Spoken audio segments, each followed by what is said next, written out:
하나님 말씀 고린도전서 9장 보겠습니다. 고린도전서 9장 19절에서 27절까지 우리 한 절씩 교독하겠습니다.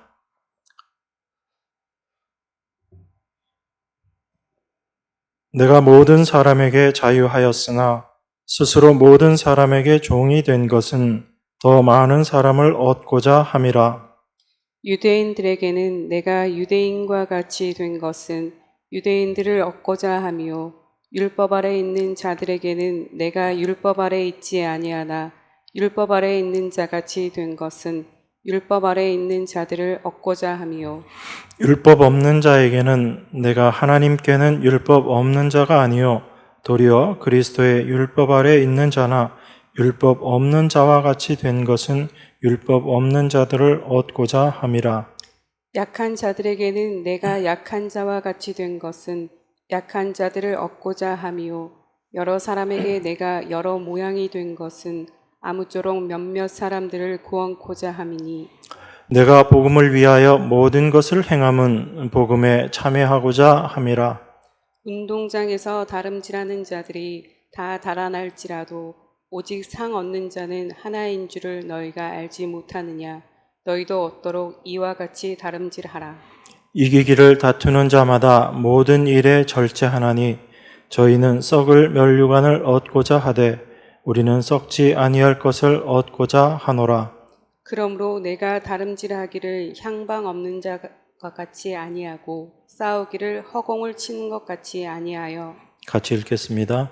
내가 내 몸을 쳐 복종하게 함은 내가 남에게 전파한 후에 자기가 도리어 버림이 될까 두려워함이로라. 아멘. 저희가 지난 시간에 사도 바울의 고백을 생각했습니다. 16절에 내가 복음을 전할지라도 자랑할 것이 없음은 내가 부득불할 일임이라. 만일 복음을 전하지 아니하면 내게 화가 있을 것이미로라. 그 말씀을 저희가 생각했습니다. 이것은 사도가 자신이 복음을 전하지 않으면 나에게 화가 있을 것이다 라는 어떤 단정적인 것을 이야기한다라기보다는 사도의 삶이 어떻게 이어지고 있는가, 그 삶의 목적이 무엇이고 그 삶의 모든 것이 어떠한 모습인가를 우리에게 설명해 주고 있는 것이다 라고 말씀을 드렸습니다. 복음을 전할지라도 자랑할 것이 없다라고 이야기하는 사도의 그 고백은 왜 그런가? 내가 이건 부득불할 일이다라고 그렇게 이야기합니다. 부득불할 일이다라는 이야기는 내가 의지로 이 일을 한다라는 것이 아니다라는 이야기거든요. 내 의지와 내 결단으로 이 일을 한다면 이건 부득불하는 일이 아니죠. 그런데 사도가 내가 부득불할 일이다라고 이야기하는 것은 바로 자기 자신이 예수 그리스도께 잡힌바된 그러한 존재이다라는 것을 고백하고 있는 그런 모습입니다. 그런 의미에서 사도는 자기 자신의 모든 삶을 어떤 관점에서 이해하고 있는가, 그것을 우리가 잘 생각해야지 됩니다. 그렇지 않으면 우리는 그 사도의 위대했던 그 사역들을 생각하고 사도의 그 헌신적인 모습들을 생각하면서 우리도 사도 바울을 본받아야지 되겠다라고 그렇게 생각하기가 쉽습니다. 그렇게 생각하고 사도의 서신서들을 보면 모든 것들이 이제 여러분들이 해야 될 일만 남은 거죠. 사도가 이렇게 하라 저렇게 하라 그런 이야기들을 하는 것을 들을 때마다 여러분들은 스스로 결심하고 결단하고 그 말씀대로 살아야지 되겠다라고 생각하지만 그것이 성경적이지 않은 모습이다라는 것을 여러분들이 분명히 이해하셔야지 됩니다. 우리 사람들 생각 속에는 우리가 열심을 하고 최선을 다하면 그것은 참으로 귀한 것이다라는 생각들이 우리 안에 늘 있습니다. 그래서 주의 일을 이야기하고 그리스도인으로서의 삶을 이야기하면서도 우리가 주님을 위해서 헌신하고 봉사하고 열심을 낸다면 그것은 참 귀한 것이 아닌가, 그런 생각들을 많이 합니다. 이게 여러분들 안에 또 제 안에 늘 존재하는 그런 생각들이거든요. 그런데 과연 우리의 열심이 하나님 앞에 어떠한 의미가 있을까라는 것을 우리가 생각해 본다면 우리는 달리 생각해야지 되는 것입니다. 특별히 예수 그리스도를 통해서, 예수 그리스도의 십자가를 통해서 내 자신을 바라보고 나의 행함을 바라보게 된다면 과연 그것이 우리가 늘 생각하는 그런 가치 있고 귀중한 것인가? 그것은 분명히 달라질 것입니다. 그런 의미에서 제가 늘 말씀드리는 거예요. 성경을 기준으로 해서 우리가 이해해야지 되고, 또한 그 성경은 예수 그리스도의 십자가를 통해서 바라보게 될 때 올바로 이해되는 것이다 라고 말씀드립니다. 그 십자가라는 그 세계를 벗어나서 여러분들이 성경을 바라보고 여러분 자신을 바라보면 늘상 사탄에게 속을 수밖에 없습니다. 사탄의 가장 큰 유혹이 바로 하나님의 시각이 아닌 이 세상의 시각으로 우리 자신들을 바라보고 세상을 바라보게 하는 것, 그것이 사탄의 유혹이기 때문에 그렇습니다. 그런 의미에서 바울은 자기 자신을 어떻게 이해하고 있는가, 그것을 우리가 올바로 알고 그 선상에서 그 바울의 생각을 가지고 여러분들이 바울의 말을 들으셔야지 올바로 이해할 수 있습니다. 바울은 로마서 1장 1절에서 이렇게 이야기하거든요. 예수 그리스도의 종 바울은 사도로 부르심을 받아 하나님의 복음을 위하여 택정함을 입었으니 라고 그렇게 이야기합니다. 이게 사도 바울이 자기 자신을 바라보는 관점이에요. 자기가 사도로서의 이 일을 하는데 이 시작이 어떻게 시작이 되었고 그 모든 것이 어떻게 진행되는 것인가를 이 한 절에서 표현하고 있습니다. 자기는 예수 그리스도의 종이다라는 거지요. 그래서 사도로 부르심을 받았다라고 이야기합니다. 그리고 그 사도로 부르심을 받은 목적이 무엇인가? 하나님의 복음을 위해서. 그래서 자기 자신이 택함을 받았다라는 이야기예요. 그러면 사도의 삶에 있어서 모든 것은 복음이라는 것에 있다라는 것입니다. 그리고 자기의 모든 삶은 예수 그리스도의 종으로서 일하는 삶이다라는 이야기예요. 그러면 종이다라고 이야기했을 때 그 종의 모습은 절대로 나의 어떤 의지, 나의 결심, 나의 생각, 나의 뜻을 가지고 일하지 않는 것, 그것이 종의 모습이거든요. 그래서 그 종을 참 올바로 이해하기가 쉽지 않습니다. 왜냐하면 여러분들은 늘 그리스도의 종이라고 이야기하면서도 실제 여러분 삶 속에서는 종으로서 살기보다는 종이 아닌 주인으로서 살기를 원하는 것이 여러분 심정이기 때문에 그렇습니다. 그래서 늘 우리는 독립해서 살기를 원하는 거예요. 그 모습이 바로 선악과 먹은 인간의 모습인 것입니다. 하나님의 종으로 하나님께서 주장하시는 그 모든 일 안에 그곳에서 살기보다는 내가 스스로 하나님같이 되어서 그 종의 모습에서 벗어나서 내가 주인이 되어서 살고 싶은 것, 이게 바로 선악과 유혹이었거든요. 그 선악과를 따먹은 사람들이 바로 여러분과 저라는 겁니다. 그래서 우리 안에는 늘 그 생각이 있는 거예요. 말로는 종이다라고 이야기하지만 그 말과 우리들의 삶의 모습이 하나가 되어지지 못하는 것, 이걸 여러분들이 빨리 발견하셔야지 되는 것입니다. 그걸 발견하게 될 때 여러분 자신이 어떤 모습으로 하루하루를 살아가야지 되는가에 대해서도 분명해지는 것입니다. 그런 의미에서 사도는 자기 자신을 하나님의 복음을 위해서 택정함을 입은 자다. 내가 예수 그리스도의 종이다라고 그렇게 이야기하고 있는 것입니다. 그런 바울이 오늘 본문 23절에 이렇게 이야기합니다. 내가 복음을 위하여 모든 것을 행함은 복음에 참여하고자 함이라, 그렇게 이야기해요.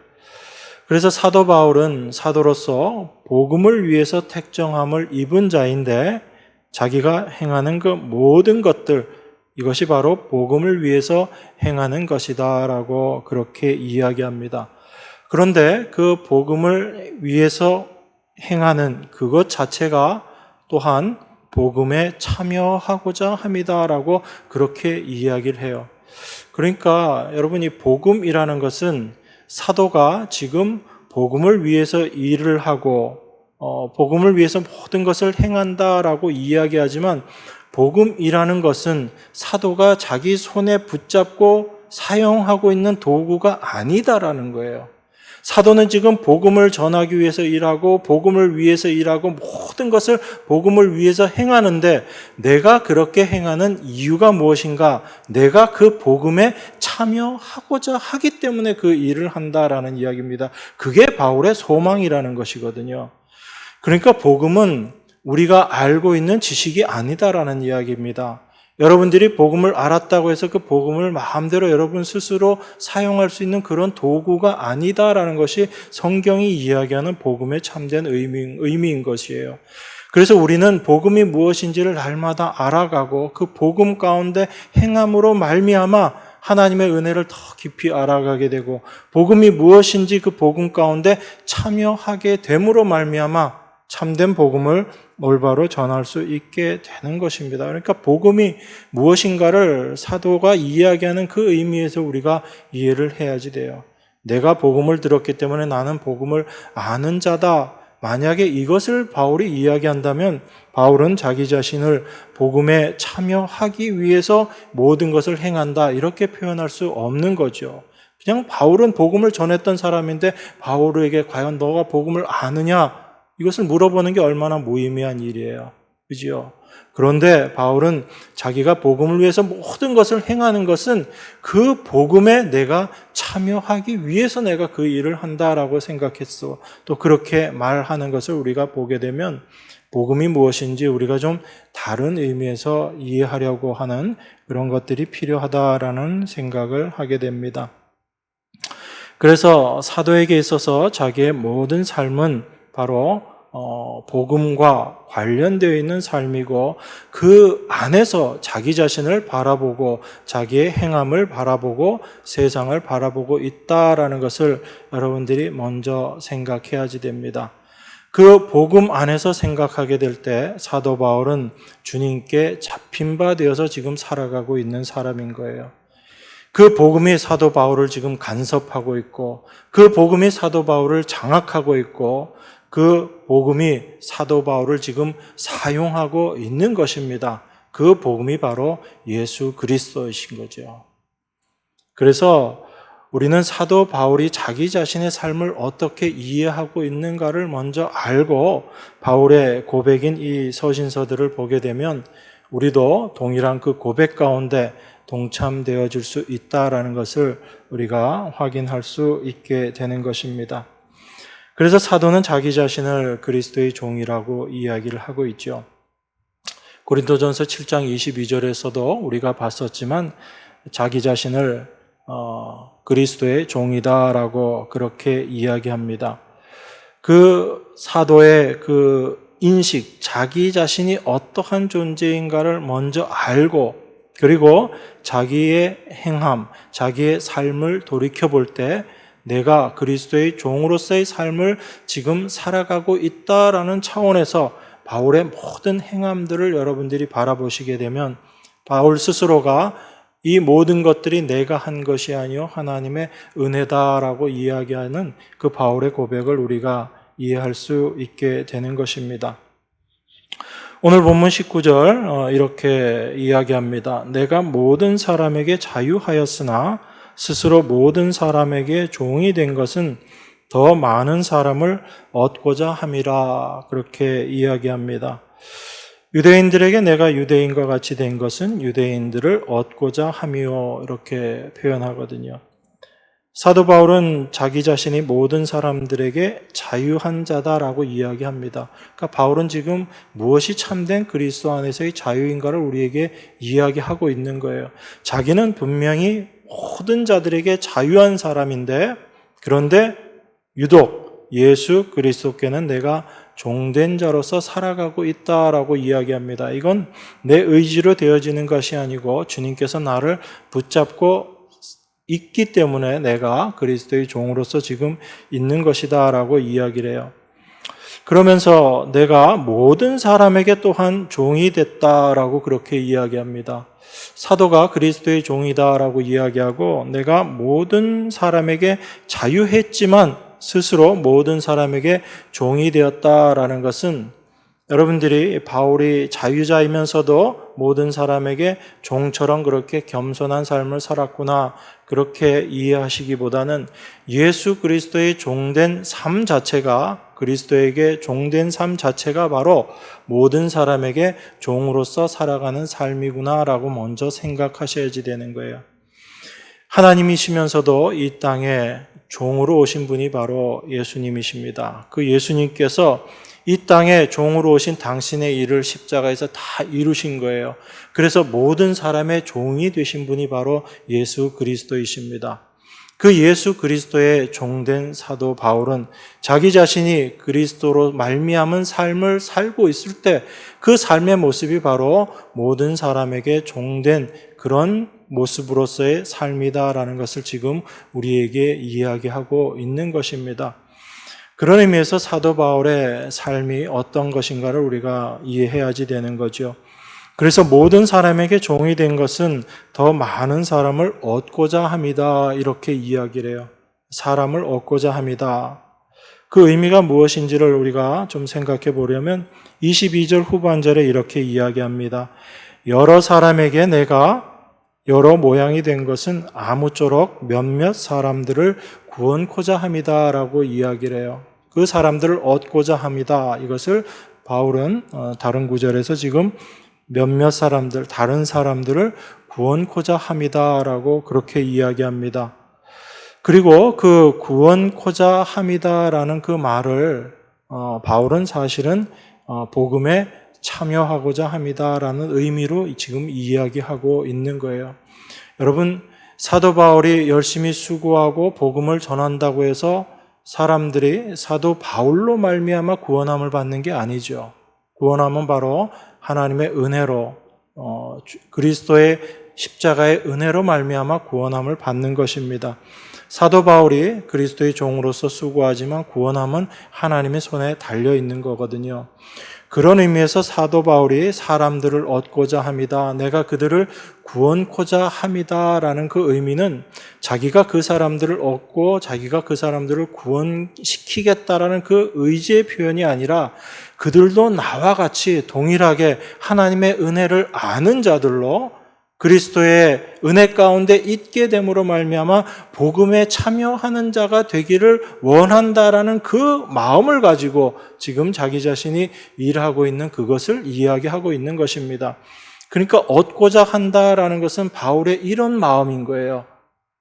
너희들도 나와 같이 예수 그리스도의 은혜가 무엇인지 그 십자가가 무엇인지를 더 깊이 알아서 나와 함께 그 복음의 은혜 가운데 있으면서 복음을 나누는 그러한 자가 되기를 원한다라는 그 마음이 바로 내가 스스로 종이 된 것이 너희들을 얻고자 합니다라는 그 표현 속에 들어가 있는 거예요.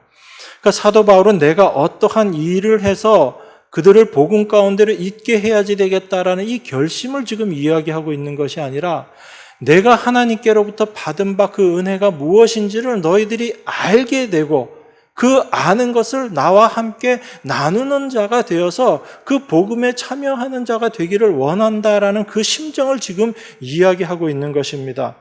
여러분들이 그 모습으로 이해하고 있지 않고 다른 각도에서 보게 되면 여러분들은 사도 바울이 이야기했던 것처럼 이 사도의 삶을 쫓아가야지 된다라고 생각하는 거예요. 여러분 20절부터 22절까지 이렇게 이야기합니다.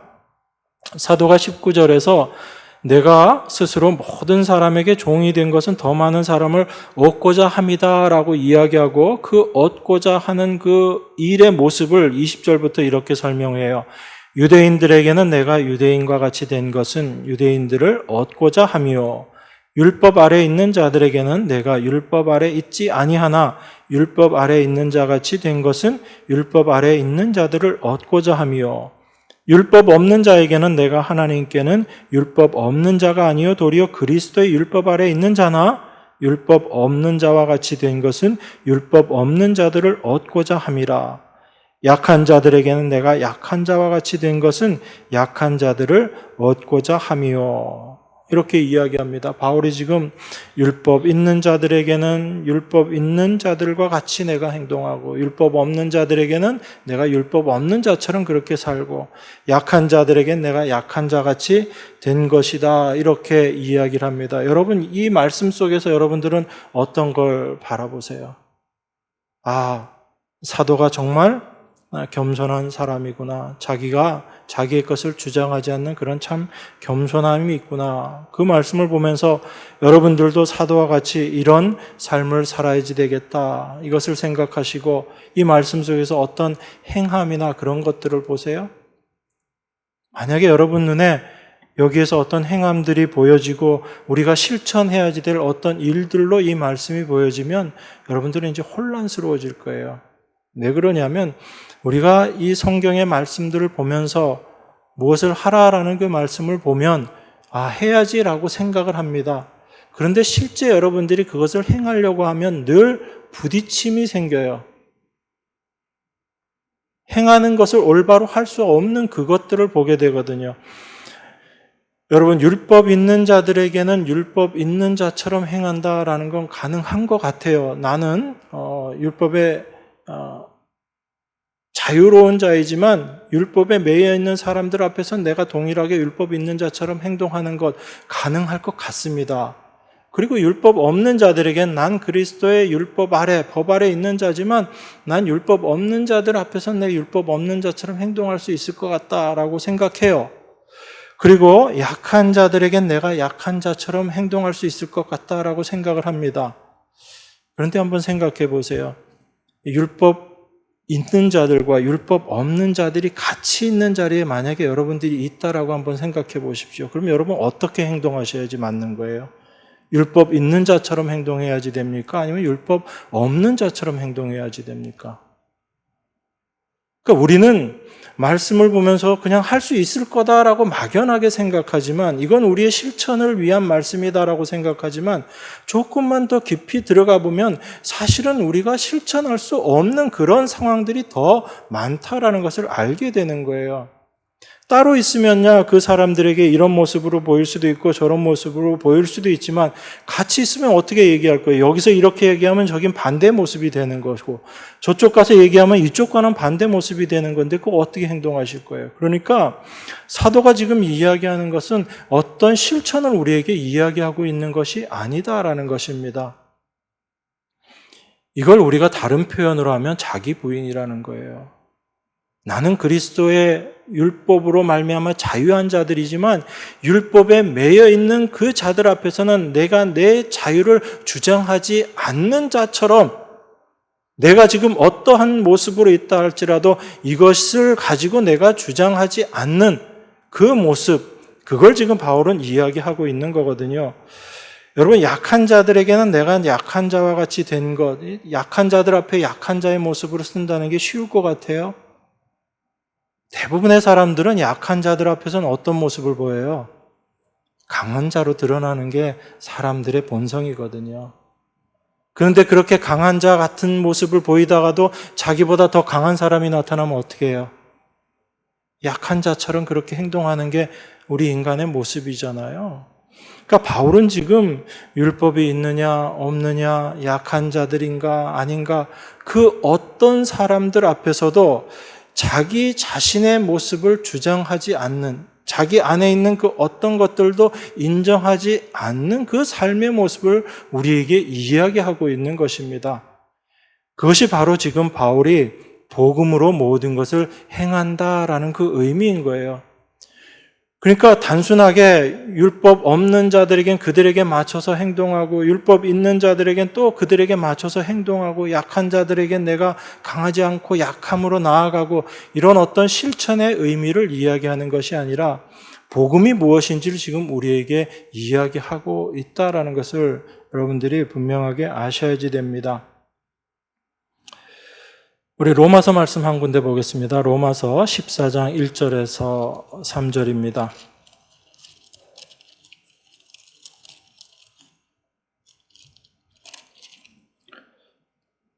제가 봉독하겠습니다. 믿음이 연약한 자를 너희가 받되 그의 의심하는 바를 비판하지 말라. 어떤 사람은 모든 것을 먹을 만한 믿음이 있고 연약한 자는 채소를 먹느니라. 먹는 자는 먹지 않는 자를 업신여기지 말고 먹지 못하는 자는 먹는 자를 판단하지 말라. 이는 하나님이 저를 받으셨음이니라.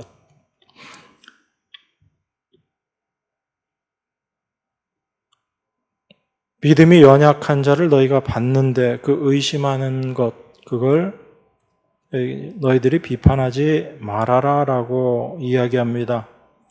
또한 어떤 사람은 믿음이 있고 또 연약한 사람들도 있다라고 이야기합니다. 그래서 무엇을 먹고 먹지 못하는 상황들이 있는데 먹지 못하는 자는 먹는 자를 판단하지 말라라고 이야기합니다. 왜 비판하지 말고 판단하지 말라는 이야기죠. 어쨌든 이 표현 자체도 우리가 생각하는 것과는 좀 다르지만 대부분의 우리의 본질의 모습이 사실은 이런 거예요. 연약한 자들을 보고 그런 사람들을 볼 때마다 우리는 비판합니다.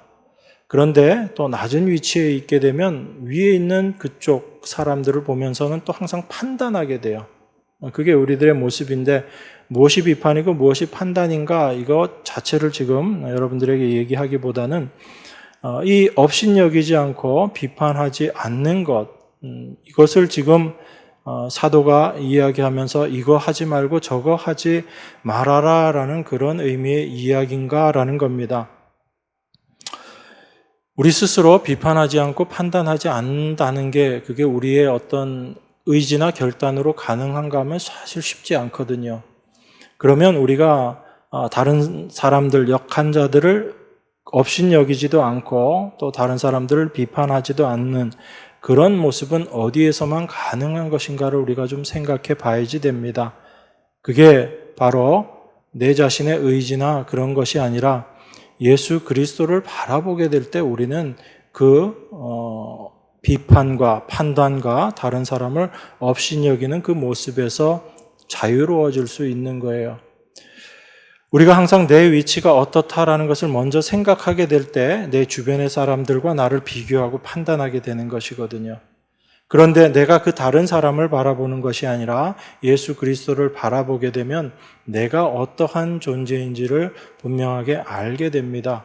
그 모습 속에서는 나보다 연약한 자, 나보다 더 강한 자, 나보다 뛰어난 자 이런 것들이 아무 의미 없게 우리 안에 다가오게 되는 거예요. 그렇기 때문에 그 사람이 어떻게 행동한다라고 할지라도 그것을 업신여기거나 그 일로 말미암아 그 사람을 판단하는 일들이 자연스럽게 없게 되는 것입니다. 이건 우리가 결심하고 결단한다고 되어지는 게 아닌 거예요. 왜냐하면 그리스도 아니라는 세계가 어떤 세계인지 우리가 점점 알아가는 것이기 때문에 그렇습니다. 여러분, 우리가 그리스도 아니다라고 자꾸 이야기는 하지만 그 그리스도 안의 세계가 어떤 것인지에 대해서는 우리가 잘 고민을 안 하려고 해요. 그 그리스도 아니라는 세계는 십자가를 통해서 바라보게 되는 세계거든요. 그 십자가 앞에 모든 사람들이 어떤 모습으로 존재하고 내가 어떤 모습으로 존재하는지를 우리는 자꾸 확인해야지 됩니다. 그렇게 될 때 우리는 내 자신을 다른 사람들과 비교하고 판단하지 않게 되는 것이거든요. 내가 판단하지 말아야지 해서 그렇게 되는 것이 아닙니다.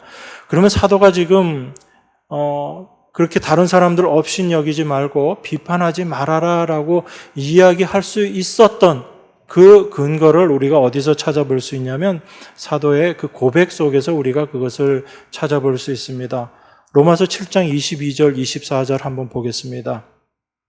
제가 읽겠습니다. 내 속 사람으로는 하나님의 법을 즐거워하되 내 지체 속에서 한 다른 법이 내 마음의 법과 싸워 내 지체 속에 있는 죄의 법 아래로 나를 사로잡아 오는 것을 보는도다. 오호라, 나는 곤고한 사람이로다. 이 사망의 몸에서 누가 나를 건져내라. 이게 사도의 고백이거든요. 이것은 사도가 그리스도를 알지 못했을 때의 고백이 아니고 그리스도를 알고 난 이후의 고백으로 보는 것이 저는 옳다라고 생각합니다. 이 7장에 대한 견해들이 여러 갈래로 나누어지기 때문에 각각의 어떤 주장들이 있을 수 있지만 제가 성경을 보는 입장에서는 바울의 이 고백은 바로 예수 그리스도를 알므로 말미암아 진정 나와줄 수 있는 고백이다라고 저는 그렇게 보고 있습니다. 바울이 자기 안에 내가 원하는 바 선은 행하지 않고 원치 아니하는 바 악은 행한다라고 그렇게 이야기하거든요. 자기 안에 있는 두 개의 세력을 바울이 지금 확인하고 있는 것입니다. 그러면서 내 지체 속에 한 다른 법이 있어서 내 마음의 법과 싸워 내 지체 속에 있는 죄의 법 아래로 나를 사로잡아 오는 것을 본다라고 이야기합니다. 나는 하나님의 법을 즐거워하고 그 하나님의 법을 따르기를 원하는데 내 안에 다른 법이 있다라는 거예요. 그 죄의 법이 있다라는 것입니다. 그런데 그 죄의 법은 나를 하나님의 법으로 살아가지 못하게 하고 오히려 내 안에서 그 죄의 법을 따르는 그 모습으로 내 안에서 나를 끌고 가고 내가 그렇게 드러난다라는 이야기예요. 이 말씀은 사도 바울이 단지 어떤 죄를 실제적으로 범했다, 안 범했다 그 차원의 얘기가 아니라 내 안에, 사도 바울 안에 있는 내적인 싸움을 지금 이야기하고 있는 것이거든요. 자기는 하나님의 뜻대로 살기를 하고 살기를 원하고 하나님의 그 법으로 그 마음 가운데 살기를 원함이 있지만 내 안에 여전히 발견되어지는 그 죄의 법이 있다라는 것을 바울이 지금 고백하고 있는 거예요. 그러니까 내가 지금 죄를 지었다, 안 지었다의 그 차원이 아니라 내가 아무리 하나님의 법을 따르고자 한다라고 할지라도 내 안에 여전히 죄의 법이 있음을 바울이 발견한 겁니다. 그래서 나라는 존재는 여전히 이 죄의 법을 따라서 살기를 원하는 그런 그 본질이 내 안에 여전히 있고 그것을 그 본질의 모습대로 겉으로 드러나지 않는 삶을 살게 되는 것은 내 안에 계신 하나님의 은혜로 말미암아 내가 그 삶을 지금 살게 되는 것일 뿐이지 여전히 내 안에는 그 하나님의 법과 싸우고 있는 그 죄의 법이 있다라는 것을 지금 고백하고 있는 거거든요. 만약에 바울이 이 고백을 하지 않았다면 우리들은 바울을 어떤 모습으로밖에 볼 수 없냐면 사도는 아무런 내적인 그런 고통이나 내적인 싸움이 없이 그 안에서도 늘 하나님의 법만을 생각하고 하나님의 법만이 그 사도의 모든 생각과 의지와 모든 것들을 주장하는 정말 겉과 속이 다 거룩한 사도 바울로 여러분들이 바울을 바라보게 될 겁니다. 그런데 바울은 지금 어떻게 이야기하고 있는 거예요? 모든 사람이 자기 자신을 그렇게 바라보고 있는 것 자체를 바울은 감당할 수 없었던 거예요. 왜냐하면 자기 안에 있는 그 죄의 모습을 발견하기 때문에 그렇습니다. 사도가 지금 어떤 죄를 구체적으로 지어서 그렇다라는 것이 아니라 내 안에 역사하고 있는 그 죄의 법이 내 안에서 어떻게 지금 일하고 있는가를 바울은 분명히 보고 있기 때문에 그래요. 그런데 그렇게 죄의 법 가운데로 끌려가고 있는 내 자신을 보는데 내가 여전히 하나님의 은혜 가운데 있는 것을 확인하고 바울이 하는 것이 우리 주 예수 그리스도로 말미암아 내가 하나님께 감사한다라고 이야기합니다. 그런데 그 감사하게 되는 그 이전에 사도 바울에게 어떤 모습이 있었는가 하면 오호라 나는 곤고한 사람이로다 이 사망의 몸에서 누가 나를 건져내겠는가 하는 이 탄식과 고백이 있었던 거예요. 바울은 자기 안에 역사하는 그 죄의 법의 모습을 발견하면서 자기 스스로의 힘으로는 거기서 벗어날 수 없다라는 것을 분명하게 깨달았던 겁니다. 그래서 오호라 나는 곤고한 사람이로다라고 이야기하고 이 사망의 몸에서 누가 나를 건져낼 것인가? 도저히 내 힘으로는 여기서 벗어날 수 없구나라는 것을 바울이 지금 고백하고 있는 거죠. 그런데 바울이 그 죄의 모습으로 온전히 드러나지 않는 것은 바로 예수 그리스도로 말미암아 그 하나님의 은혜가 사도 바울을 붙잡고 있는 예수 그리스도의 능력으로 말미암아 그가 지금 하나님의 은혜 가운데 거하고 있다라는 것을 바울이 알고 그것을 고백하는 것이 우리 주 예수 그리스도로 말미암아 하나님께 감사한다라고 이야기하고 있는 것입니다. 그러니까 바울은 지금 어떤 걸 이야기하고 있는 거예요? 내 자신이 어떤 모습인지 그것을 고백하고 있는 그 모습인 거죠. 이 고백 가운데 있는 사도 바울이 과연 자기보다 연약한 사람을 보면서 그 사람들을 업신여길 수 있겠는가 하는 거예요. 겉으로 드러나는 모습을 가지고. 여러분들이 사도 바울과 같은 이 고백 가운데 있다면 과연 여러분들이 어떤 사람들을 보고 판단하고 비판하고 업신여길 거예요? 이건 여러분의 의지나 결단의 모습이 아니다라는 겁니다. 십자가 안에 있는 내 모습이 어떠한지를 분명하게 알게 될 때 우리는 그 삶의 모습으로 살아가게 되는 거예요. 그게 그리스도께 잡힌 바 되어서 살아가는 여러분과 저의 모습이 되는 것입니다. 그래서 우리는 오직 예수 그리스도만을 바라보며 살아가는 사람들이 되는 거예요. 그런 의미에서 사도 바울은 자기 자신의 모습을 철저하게 발견하지만 자기 안에서 실제로 살아가는 이는 자기 자신이 아니라 그리스도라라는 것을 또한 분명히 알았던 사람입니다. 비록 자기는 여전히 그 죄의 법에 끌려가는 곤고한 몸이다라는 것을 알면서도 그 모습으로 내가 살아가는 것이 아니라 그러한 나는 십자가에서 이미 죽은 자이고 내 안에서 사는 이는 그리스도라는 것을 너무나 분명하게 알고 그 삶 가운데 살았던 사람이 사도 바울의 삶의 모습인 거예요. 그래서 사도는 자기가 모든 삶을 살아가면서도 내가 하는 것이 아니요 내 안에 계신 그리스도께서 하신 일이다라고 그렇게 고백할 수 있는 것입니다. 우리 예수님 말씀 통해서 이 사도 바울의 이 마음을 한 번 더 확인해 보겠습니다. 요한복음 15장 5절입니다. 우리 성경 띄워줬으니까 같이 한 목소리로 읽겠습니다. 나는 포도나무요 너희는 가지니 저가 내 안에 내가 저 안에 있으면 이 사람은 과실을 많이 맺나니 나를 떠나서는 너희가 아무것도 할 수 없음이라. 예수님께서 말씀하십니다. 나는 포도나무고 너희는 가지다라고 그렇게 이야기해요. 내가 저 안에, 저가 내 안에 있으면 이 사람은 과실을 많이 맺는다라고 이야기합니다. 그러면서 예수님 말씀이 이거예요. 나를 떠나서는 너희가 아무것도 할 수 없음이라라고 이야기합니다. 이것이 포도나무 비유의 가장 핵심적인 내용이거든요. 우리가 그리스도께 속한 자라면 우리는 우리가 행하는 것이 아무것도 없다라는 것을 아는 자들이에요. 나를 통해서, 가지인 나를 통해서 열매들이 맺혀지는 것을 보지만 그 열매는 나로 말미암은 것이 아니라 나무 대신, 포도나무 대신 예수 그리스도로 말미암아 맺혀지는 것이다라는 것을 아는 자들이 그리스도 안에 있는 자들이거든요. 그래서 예수님께서 이 말씀을 하신 거예요. 나를 떠나선 너희가 아무것도 할 수 없다라는 것입니다.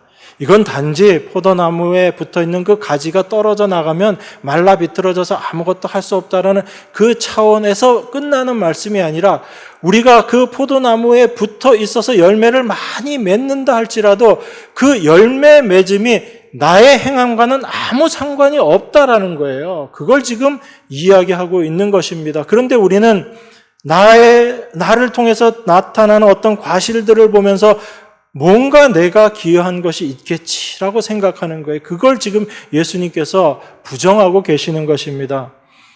그리스도 안에 있는 하나님의 자녀들에게 있어서는 그 어떤 행함도 인정되지 않는 거예요. 아예 없다라는 것입니다.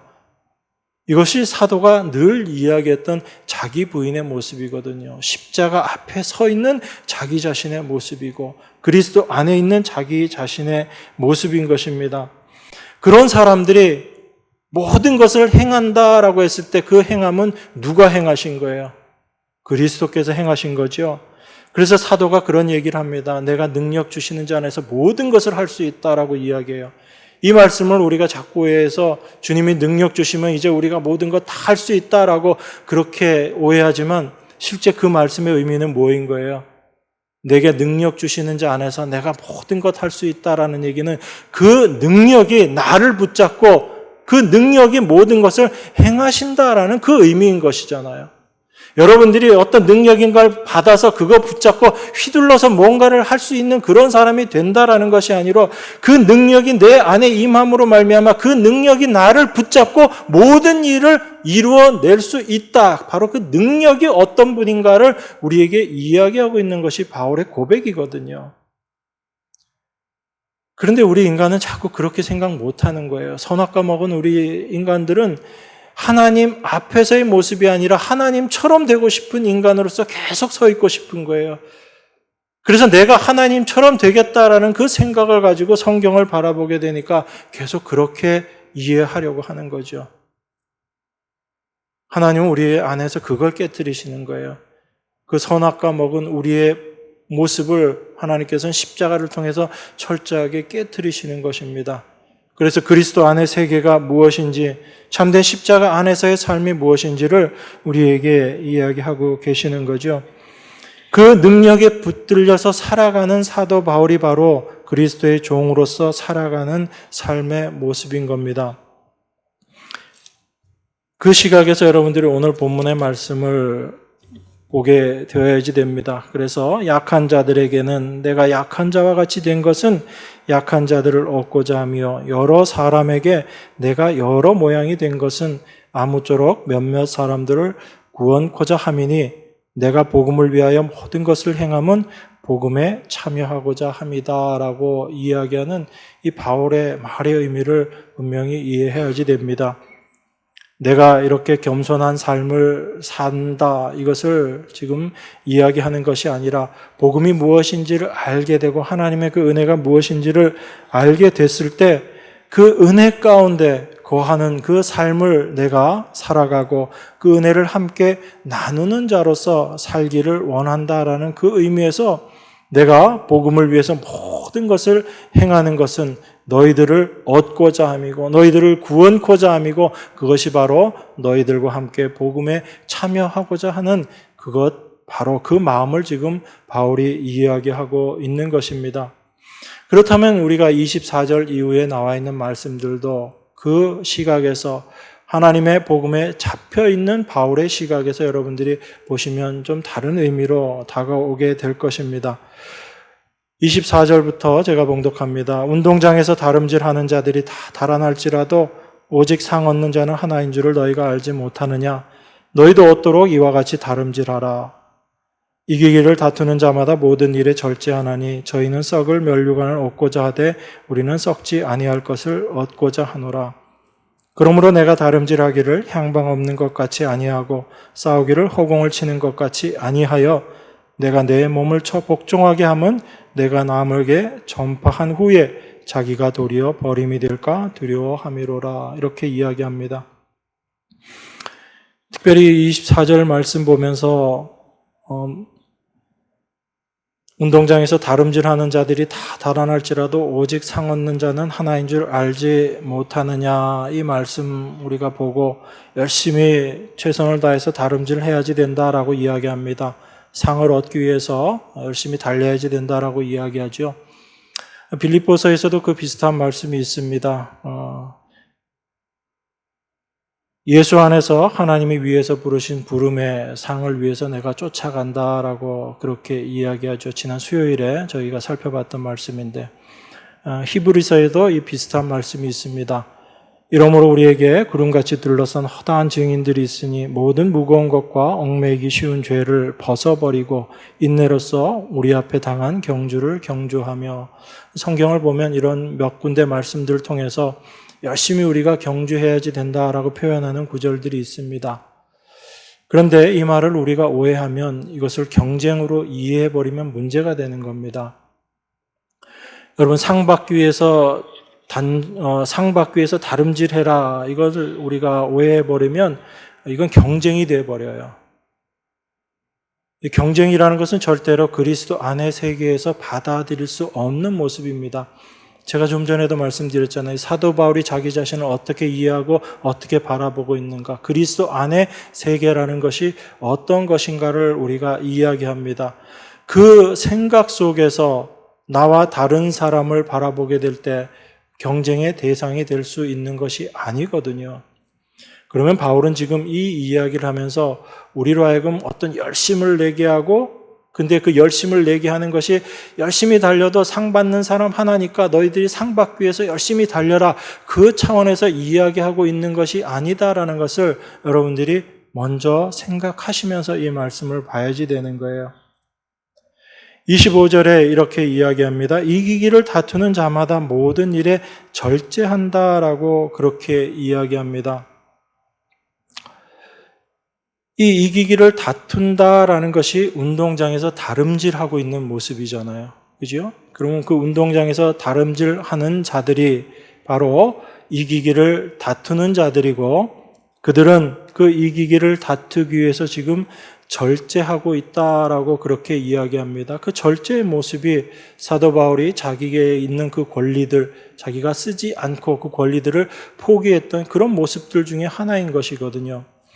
그런데 바울이 지금 그렇게 열심히 다름질하라고 이야기하고 이기기를 다투어야지 된다라고 이야기하고 그들이 절제하는데, 그 절제하는 이유가 무엇인가 하면 썩을 면류관을 얻고자 하는 것이 아니고 썩지 아니할 것을 얻고자 함이다라고 지금 그렇게 이야기하고 있어요. 그러니까 바울은 지금 열심히 다름질하라고 이야기합니다. 그리고 그 다름질하는 것이 이기기를 다투는 자의 모습인데, 그러한 자들은 삶 가운데 절제함이 있다라고 이야기해요. 그들이 절제하는 이유는 이 세상에 있는 썩어질 것들을 얻기 위한 것이 아니고 썩지 아니할 것을 얻기 위함이다라고 이야기합니다. 그래서 26절에 바울이 이야기해요. 그러므로 내가 다름질을 하기를 향방 없는 것 같이 아니하고 싸우기를 허공을 치는 것 같이 아니한다라고 이야기합니다. 열심히 다름질하고 그리고 이기기를 다투는 그런 모습으로 내가 절제하고 나가는데, 그 절제하는 삶의 모습, 그 열심히 달려가는 방향이 썩지 아니할 것을 향해서 내가 나아가는 그 모습, 그게 향방 없는 것 같이 아니하고의 모습이잖아요. 내가 열심히 운동장에서 다름질합니다. 근데 그 다름질하는 사람이 골대를 향해서 가지 않고 다른 곳을 향해서 가면 안 되는 거잖아요. 그래서 그 방향인데, 그 방향이 무엇인가 하면 썩지 아니할 것을 얻고자 하는 그 마음 속에서 내가 지금 분명한 목표와 방향을 잡고 나아가고 있다라는 것입니다. 그러면서 바울이 27절에서 이야기하는 게 우리로 하여금 조금 혼란스럽게 하는 거죠. 뭐라고 이야기하냐면, 내가 내 몸을 쳐 복종하게 함은 내가 남에게 전파한 후에 자기가 도리어 버림이 될까 두려워함이다라고 그렇게 이야기합니다.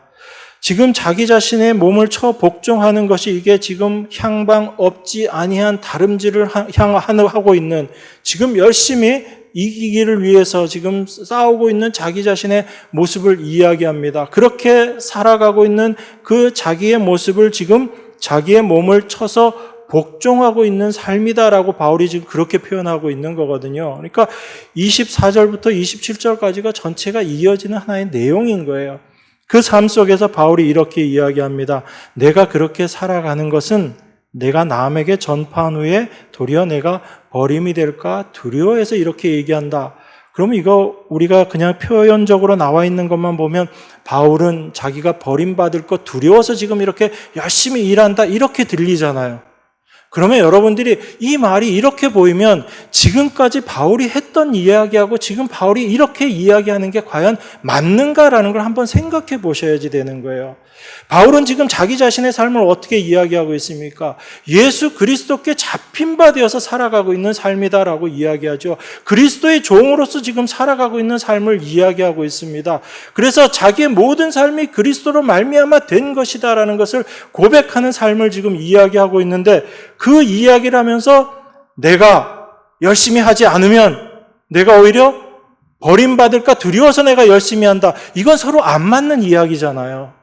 그러면 바울이 어떤 의도에서 이 이야기를 하고 있는가를 우리가 생각해 봐야지 되는 거죠. 바울은 지금 자기 자신의 몸을 쳐 복종시키면서 어떤 모습을 자기 안에서 여전히 발견하고 있냐면, 그게 바로 로마서 7장에서 봤던 바울의 그 모습이었던 거예요. 여전히 자기 안에서는 죄의 모습이 있다라는 것을 바울이 지금 계속 고백하는 그 삶의 모습을 이야기하고 있는 것입니다. 우리는 썩지 아니할 것을 얻고자 하는 그 방향성을 가지고 열심히 달려나가야 되는 자들인데 내 안에 여전히 썩을 것을 향해서 나아가고 있는 내 모습이 보이더라는 거예요. 그래서 바울은 우리가 향방 없는 것 같이 하면 안 되는데, 썩을 것 위해서 살아가면 안 되는데, 썩지 아니할 것을 위해서 살아가야지 되는 자들인데, 여전히 우리는 그 썩을 세상의 것들에 우리의 마음을 빼앗기고 여전히 그것을 바라보고 있는 그런 향방 없는 싸움하고 있더라는 이야기입니다. 여러분 자신의 모습을 한번 바라보라는 이야기예요. 정말 여러분들은 썩지 아니할 것만을 위해서 여러분들이 나아가고 있고 날마다 그 삶을 살아가고 있는가, 아니면 여전히 말로는 썩지 아니할 것을 향해서 나아간다라고 이야기하면서 썩을 것을 향해서 내 마음이 여전히 관심이 가고 거기에 마음을 빼앗기는 그 삶을 살아가고 있지 않은가라는 것입니다. 바울은 자기 자신이 죄에 잡혀서 끌려가고 있다라고 고백하는 사람이에요. 그런데 하나님의 은혜로 말미암아 내가 날마다 살아가고 있다라는 것입니다. 이게 바울의 날마다의 자기 죽음을 고백하고 있는, 내가 날마다 죽노라라고 이야기하는 그 고백인 것이거든요. 바울에겐 그 고백 속에서 우리가 어떤 삶을 지금 살아가야지 되고 살고 있는가를 보여주고 있는 거예요. 우리는 썩지 아니할 것을 향해서 나가야지 되는 자들인데 여전히 썩을 것에 우리의 몸과 마음이 빼앗기는 그 삶을 살아가고 있기 때문에 그런 내 자신의 모습은 하나님 앞에 버려질 수밖에 없는 그런 모습인 것이고, 그것은 우리들에게 두려움으로 다가와야지 된다라는 얘기입니다. 그건 단순한 하나님이 두렵습니다라는 다 그 말씀이 아니라 하나님의 백성들이 하나님을 경외하는 삶을 살아야지 된다는 얘기거든요. 여러분, 하나님을 경외한다, 하나님을 두렵게 바라본다라는 얘기는 하나님이 두렵습니다라고 두려워 떠는 그 마음이 아니라, 사실은 그 하나님으로 말미암아 나의 죄된 모습을 발견하고 그 죄 앞에 심판받을 수밖에 없는 저주의 모습임을 내가 발견하게 될 때 하나님이 두려운 하나님으로 다가오는 거예요. 그런데 그 두려운 하나님으로 끝나는 것이 성도가 아닌 거예요. 성도는 내 자신의 심판의 모습임을 알게 되고 하나님 앞에서 내가 그 하나님을 두려운 마음으로 바라보게 되지만, 어떤 모습으로 우리가 나중에 인도가 되냐면 그 두려운 모습, 심판의 모습에서 예수 그리스도로 말미암아 십자가의 은혜 가운데로 들어가는 내 모습을 발견하는 것이 성도들의 모습이거든요. 그래서 성도가 하나님을 경외한다라는 이야기는 바로 하나님의 은혜 앞에 더 깊이 들어가 있다는 그 이야기인 거예요. 그냥 하나님이 두렵습니다 이 차원이 아니라, 그 하나님 앞에서 내 모습이 낱낱이 드러남으로 말미암아 그 하나님이 두려운 하나님이신데, 그 두려운 하나님이 나에게 은혜를 주심으로 말미암아 내가 하나님의 은혜 가운데 지금 거하고 있구나, 이것을 고백하는 것이 바로 하나님을 경외한다라는 표현인 겁니다. 그래서 이스라엘 백성들에게 하나님께서 당시 하나님을 경외하라라고 말씀하신 이유는 단지 하나님이 공의의 하나님이기 때문에 그 두려움을 가져라는 의미가 아니라, 그 공의를 통해서 내 자신을 비춰봤을 때 심판받고 저주받을 수밖에 없는 그런 존재인데, 하나님이 당신이 말씀하신 그 재물을 통해서 우리를 구원하여 주신 그 은혜 가운데 들어가라라는 말씀인 거예요. 그래서 하나님 경외는 바로 하나님 은혜 가운데 있다라는 것을 표현하고 있는 거거든요. 그래서 바울이 지금 이 이야기 하는 겁니다. 내가 내 몸을 쳐 복종하는 것, 이건 내가 오히려 버림이 될까 두렵다라는 건, 내가 버림받지 않기 위해서 내가 더 내 몸을 쳐서 복종한다라는 것이 아니라, 그 하나님의 은혜 가운데 내가 있게 됨으로 말미암아 그 은혜가 무엇인지를 내가 더 깊이 아는 자가 되기 위한 그 삶의 모습을 지금 이야기하고 있는 것이, 내가 운동장에서 지금 다름질하는 모습이고 이기기를 다투는 그 모습이고 썩지 아니할 것을 얻기 위해서 열심히 내 몸을 쳐 복종하는 그 삶의 모습이다라는 것입니다.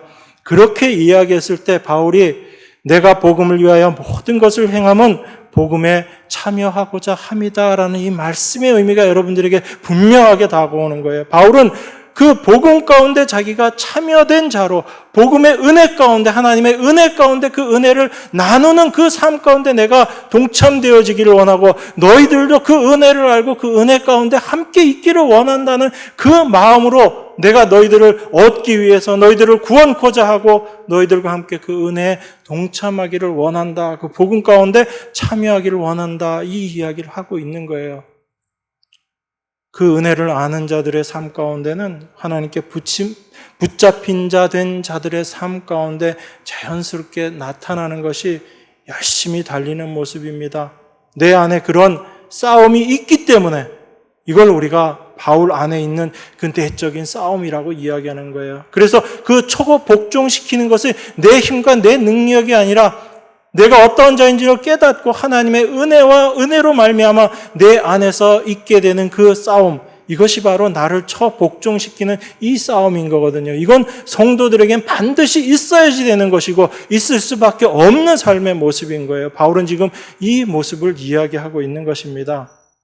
열심히 경쟁해서 다른 사람을 이겨서 상 받는 자가 되어라, 그 차원에서의 이야기가 아니라 하나님의 은혜가 무엇인지를 더 깊이 알아가는 그런 자로서의 참된 복음에 참여한 자로서의 삶의 모습을 바울이 이야기하고 있다는 것을 여러분들이 생각하시고 이 말씀을 보시길 바랍니다. 그랬을 때 이 말씀은 여러분들에게 정말 은혜로 다가올 것이고 여러분 안에 소망으로 다가올 거예요. 썩지 아니할 것을 위해서 내 몸을 복종시키는 그 삶이 어떤 것인지를 여러분 삶 가운데 경험하게 되실 것이고 하나님 은혜에 감사하는 자로서의 삶을 살아가게 될 줄 믿습니다. 이 은혜가 날마다 여러분 삶 가운데 있기를 원합니다. 네, 기도하겠습니다. 하나님 아버지 감사합니다. 우리의 힘과 능력으로 살아가는 것이 아닌 하나님의 은혜 가운데 살아가는 삶이 무엇인지를 잠시 생각했습니다.